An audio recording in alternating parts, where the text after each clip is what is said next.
Good morning mga kataladi. So for today's video, gagawa tayo ng bagoong alamang na ginisa. So ito yung ginagamit namin sa kare-kare. Ito din yung ginagamit namin pag nagluluto ng binagoongan, ng Bicol Express. And pwede din to sa mga mangga. Okay? Sa singkamas, sa santol, sa bayabas, sa lahat. Sobrang basic lang niya gawin. Naglagay lang ako ng maraming mantika and then maraming bawang. So if ever naman prefer mo yung medyo maanghang, pwede kayong maglagay ng siling haba or siling labuyo para pandagdag ng anghang. Pero since yung mga medyo maanghang sa tindahan is hindi naman ganun ka, ayaw ng mga mamimili ng maanghang, so hindi ako naglagay. Ayan, sa bagoong alamang naman ang ginawa ko, binalawang ko lang siya para hindi siya ganun kaalat. And then saka ko siya isinalang. Pagpasensyahan nyo na hindi ako masyado mag-voice over ngayon kasi sobrang hindi okay yung pakiramdam ko. So, pasensyahan nyo na yung boses ko.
Para mag-darken yung kulay niya, so maglalagay tayo ng Nescafe or ng cafe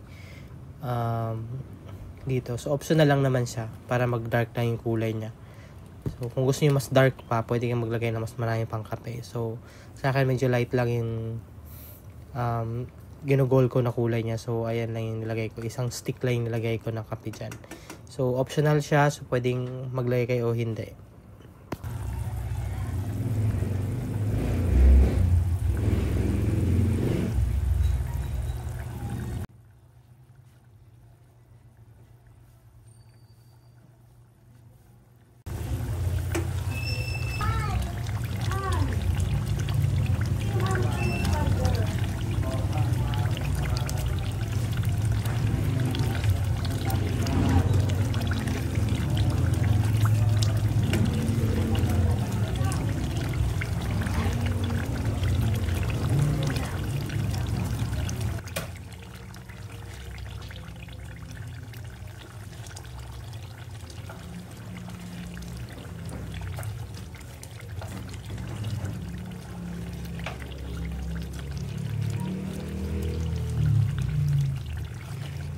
Ayan, so okay na yung itsura niya, okay na yung lasa niya.